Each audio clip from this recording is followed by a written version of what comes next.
At para sa ating mga balita, Taiwan, sinabotahe ng China. Taiwan, umuusok na sa galit at bansang Israel. Bakit inatake na naman ang Syria?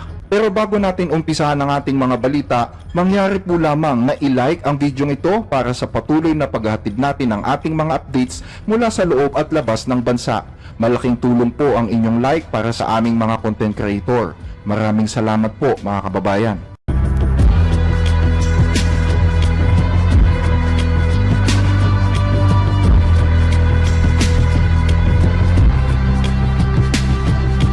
Isa na namang panibagong banta ang kinakaharap ngayon ng bansang Taiwan mula sa China.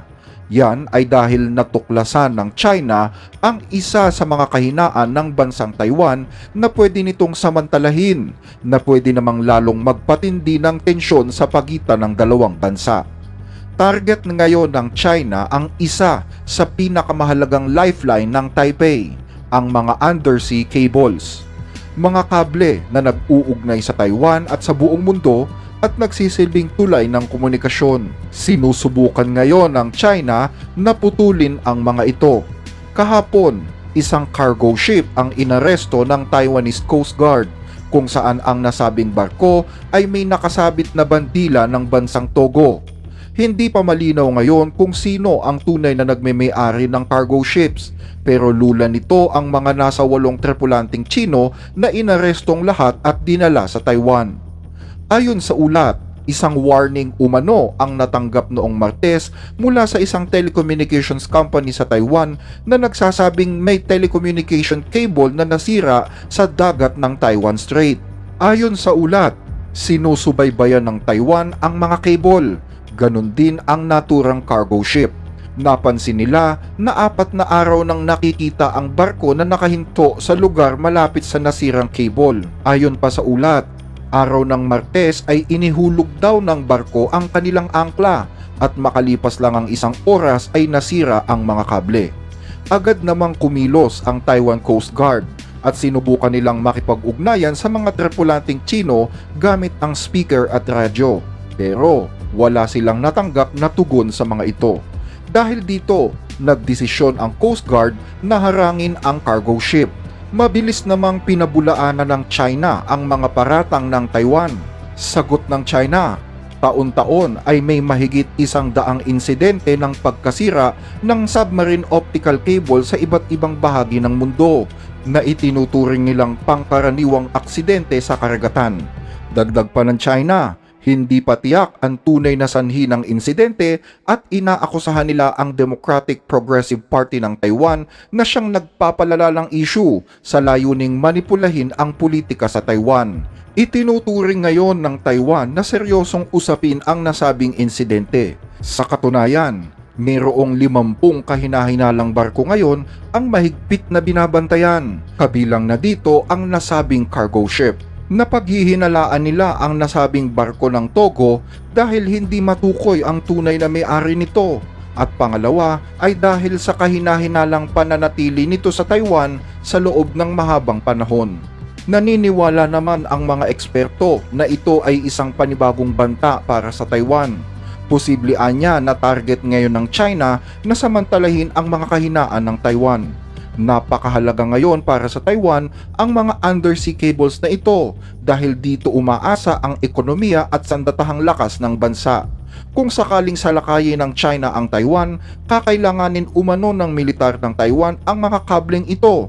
Yan ay upang magpadala ng mahalagang mensahe at manatiling konektado ang Taiwan sa mga kaalyado. Kung puputulin ng China ang mga kabling ito, posibleng mawala ng koneksyon ang Taiwan sa buong mundo. Gayunman, hindi ito ang kauna-unahang insidente ng pamumutol ng mga submarine cable sa Taiwan. Noong nakaraang buwan, nagsagawa din ng imbestigasyon ang Taiwan sa barkong Shuning 39, isang barkong pagmamay-ari ng China ngunit nakarehistro sa bansang Cameroon. Sinubukan ng Taiwan na pigilin at imbestigahan ang nasabing barko, ngunit dahil sa masamang panahon, hindi nila nagawang pasukin ito. Nakaligtas ang barkong Shuning 39 at nakatakas patungong South Korea. Ngayon ay mas maraming mga barko na ang namamataan sa paligid ng Taiwan na nagdudulot naman ng mas mataas na banta sa kanilang seguridad. Pero natuto na rin ang Taiwan mula sa mga kaparehong insidente na nangyayari sa Europa, partikular sa Ukraine. Ayon sa mga ulat, napatunayan na naging madaling target ang mga undersea cables sa loob ng 3 taon. Marami ng kable sa Europa ang nasira at mula noong October 2023, hindi bababa sa 11 Baltic cables ang naapektuhan nito. Tulad ng Taiwan, nahirapan din ang mga bansa sa Europa na protektahan ang kanilang mga kable. Bagaman madalas nilang sinisisi ang Russia, karamihan sa mga ito ay walang matibay na basehan. May mga opisyal din na nagsasabing maaaring nagkataon lamang ang mga pinsalang ito. Ngayong si Pangulong Trump na ang nasa pwesto, mas lalong nagiging mahirap sa Europa na protektahan ang mga submarine cables nito. Lalo pang unti-unting nagiging malapit na ang Amerika sa bansang Russia at binabago na ni Trump ang mga foreign policy. Isang bagay na mahigpit na binabantayan naman ngayon ng Taiwan dahil kailangan din nila ang proteksyon ng Estados Unidos laban sa China. Bagaman nangako ang US na susuportahan ang Taiwan sa oras na atakihin ito ng China, ang suporta ng US ay limitado lamang sa pagbibigay ng armas at hindi sa pagpapadala ng mga tropang Amerikano. Kilala si Donald Trump sa pagpataw ng presyo sa anumang tulong na ibinibigay nila. Sa katunayan, may usap-usapan sa Washington na papatawan daw ng White House ang Taiwan ng dagdag na taripa. At ang tanging paraan para maiwasan ito ay kung magbibigay ang Taiwan ng mga pabor o konsesyon sa Amerika. Ayon sa mga report, posible daw na hilingin ni Trump na magkaroon ng malaking shares ang US sa TSM na siyang pinakamalaking pagawaan ng semiconductor sa buong mundo at pag-aari ng Taiwan. Naniniwala ang mga analis na kapag nangyari ito, hindi malayo na makinabang din ang bansang China. Sa ibang balita, bansang Israel, bakit inaatake na naman ang Syria? Kahapon ay nagsagawa ng mga airstrike ang puwersa ng Israel laban sa mga military facilities ng Syria malapit sa kabisera ng Damascus. Isa sa mga malalaking pag-atake ng Israel ay naganap sa bayan ng Aliyah sa timog na bahagi ng Syria at kilala sa pagkakaroon ng mga imbakan ng armas at mga military facilities. Kasunod nito ay nagkaroon din ng pag-atake ang Israel sa bayan ng Dara. Ang Aliyah at Dara ay parehong mga lugar na may mahahalagang military zones kung saan matagal nang nag-ooperate ang iba't ibang armadong grupo at puwersa sa Syria. Ayon sa ulat, hindi bababa sa 2 katao ang nasawi sa airstrike ng Israel. Hindi pa kumpirmado sa ngayon kung ang mga nasawi ay mga sundalo o sibilyan. Ayon naman sa IDF, isinagawa ang airstrike upang pigilan daw ang anumang banta sa Israel. At sinabi pa ni Israeli Defense Minister Israel Katz na hindi papayagan ng Israel ang lumalawak na military threat malapit sa kanilang mga border. Gaya na lamang ng nangyari sa border ng Lebanon at Israel kung saan pinalakas ng grupong Hezbollah at ng ilang mga Iranian proxy ang kanilang puwersa sa timog Lebanon. Tulad ng ginawa ng Hezbollah, ganito din ang nakikita ngayon ng bansang Israel sa Syria na pinamumunuan ni Muhammad al-Julani, pinuno ng rebelding grupong Hayat Tahrir al-Sham. Dahil dito, isinusulong ngayon ni Israeli Prime Minister Benjamin Netanyahu ang panukala na gawing demilitarized zone ang southern Syria dahil sa paniniwalang magiging mapanganib ang lugar na ito sa mga susunod na araw. Matatandaan na pinabagsak ng Hayat Tahrir al-Sham ang pamahalaan ni Bashar al-Assad noong Desyembre na naging dahilan naman ng pagtakas nito habang bumabagsak ang kanyang sandatahang lakas. At mula noon ay pumasok na ang hukbo ng Israel patungo sa buffer zone na itinakda ng United Nations sa pagitan ng Syria at Israel.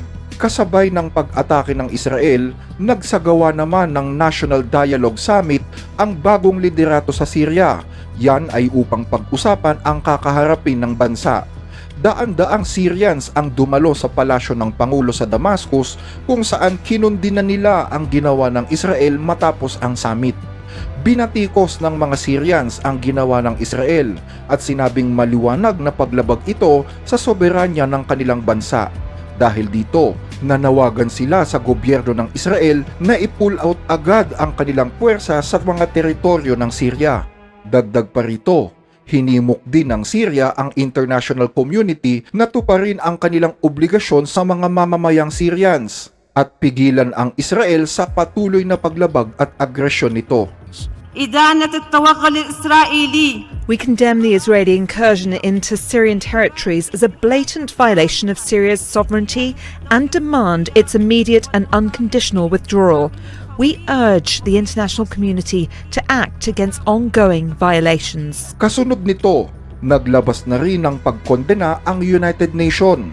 Isang bagay na hindi naman pinansin ni Netanyahu at patuloy na nanindigan sa kanyang posisyon. In Syria, IDF forces will remain at the Herman Summit and buffer zone area for an indefinite period in order to protect our communities and thwart any threat. We will not allow forces of the HTS or the new Syrian army to enter the territory south of Damascus. We demand full demilitarization of southern Syria in the provinces of Quneitra, Dara, and Sweda from the new regime's forces. In addition, we will not tolerate any threat to the Druze sect in southern Syria. Ipinapakita ng mga pahayag na ito na hindi na naghihintay ang Israel ngayon sa magiging takbo ng bagong rehimen sa Syria. Sa halip, mabilis silang kumikilos at hindi na naghahantay na lumitaw ang mga banta bago isagawa ang kanilang mga aksyon. Hanggang dito ang ating mga balita. Muli ay maraming salamat po sa inyong pakikinig.